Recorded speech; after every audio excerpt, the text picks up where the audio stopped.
on your shelf, just like Nebuchadnezzar did. But see, Nebuchadnezzar never really surrendered to God. We find that out. So now we're in chapter 3. That was 16 years ago. And see, sometimes when we read the Bible, we read it as if one chapter follows the next one, and that's like the next day. No. Right.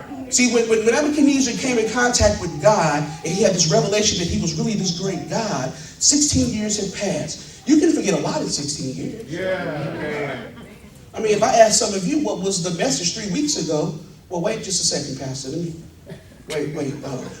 Did you hear what that message was? So let's not judge Nebuchadnezzar too harshly as we talk about him. Come on. This happened 16 years ago, so a lot has happened. See, Nebuchadnezzar didn't get worse. He didn't get weak. His kingdom wasn't falling down. In 16 years, Nebuchadnezzar got strong.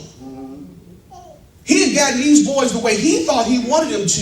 His kingdom was on the roll. They were in the prosperous season. So much so that he found them in chapter 3. He says this, King Nebuchadnezzar made a gold statue, 90 feet tall, wide, and set up on the plains of the Dura in the province of Babylon. Then he sent messengers to the high officers, officials, governors, advisors, treasurers, judges, magistrates, and all the providential officials to come to the dedication of the statue he had set up.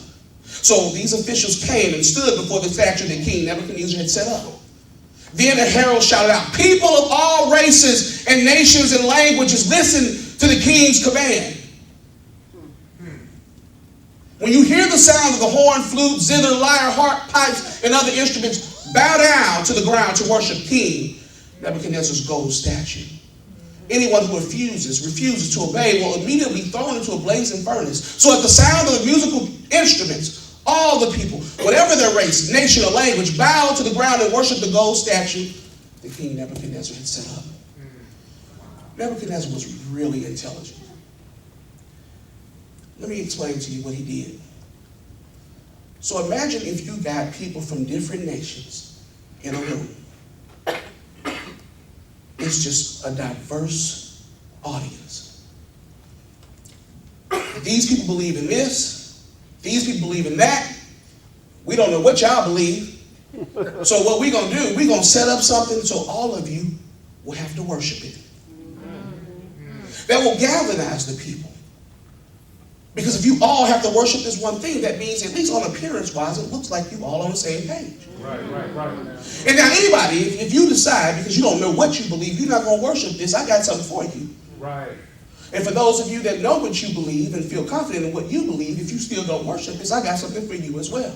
So Nebuchadnezzar made this edict that if you don't bow down and worship, it's going to be trouble. The command was clear. The band was set up, ready to hit their instruments, and ready, and King Nebuchadnezzar in his seat, he's ready to watch you bow down. Imagine being these people, having never seen a 90-foot statue. It didn't stop there. He not only took them from their country, he allowed them to be indoctrinated, or better yet, let me really make it graphic for you. Any kids in the room? Go ahead. All right, cover the baby's ears up for a second. He allowed these men to be castrated. Right.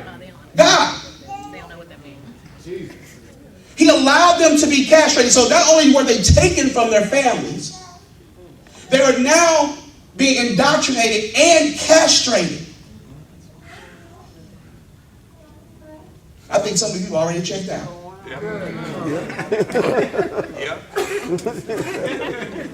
I mean, serve a God that allows this. Come on.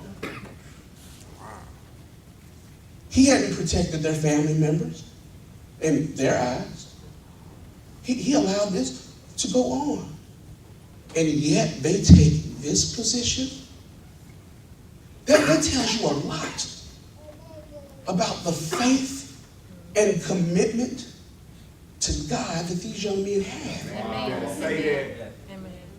Because you lose your mom or your dad, you mad at God. Come on. You do remember that everything that lives will die. Come on. You also know that there are seasons for everything. Right. So when you lose that job or that deal, God knew that was coming. Right.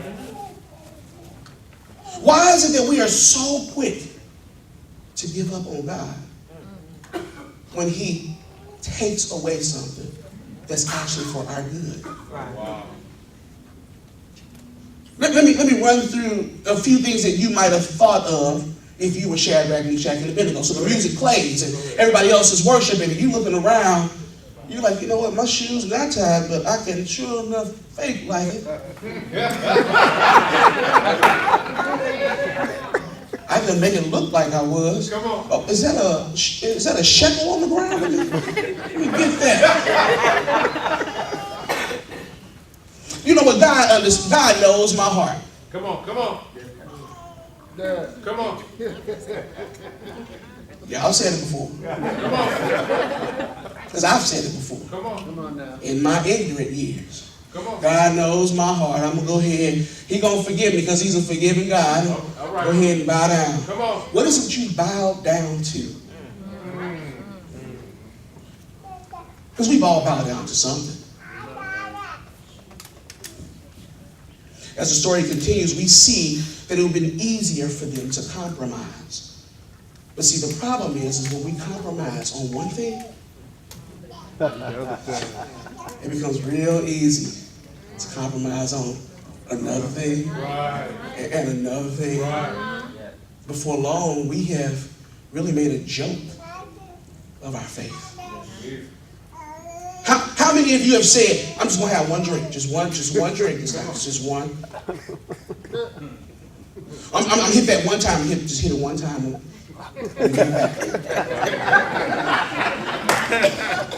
I'm gonna go see her, and this is the last time. You see? I know I got this itch, girl. I got.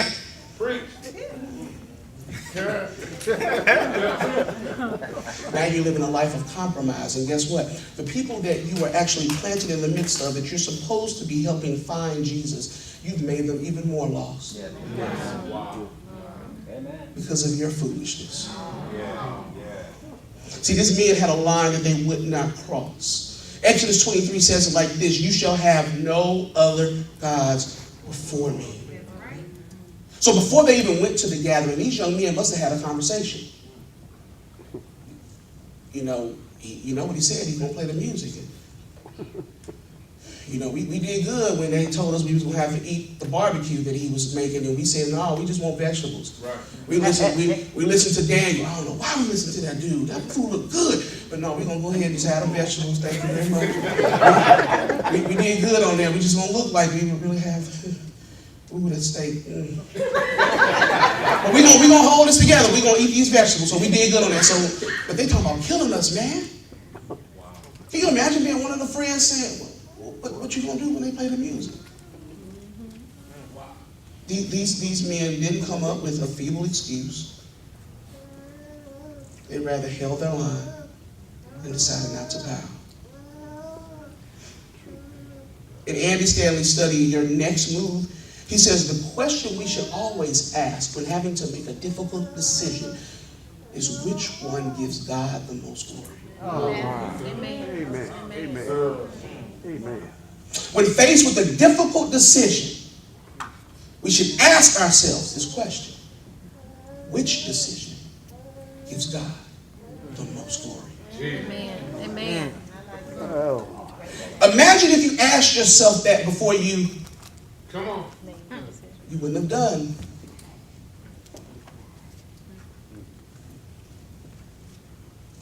Which choice gives God the most glory? And for many of us, the easiest place for us to compromise has been at home. We do it with our families because we think that they'll give us enough grace. They know our heart. They know how we were before. We're much better now. Come on. They'll give us a little grace. And so we find ourselves rationalizing our behavior. If you're taking notes, write the word rationalize down. And let's draw a line. In fact, no, just to help me. Oh, you know. Amen.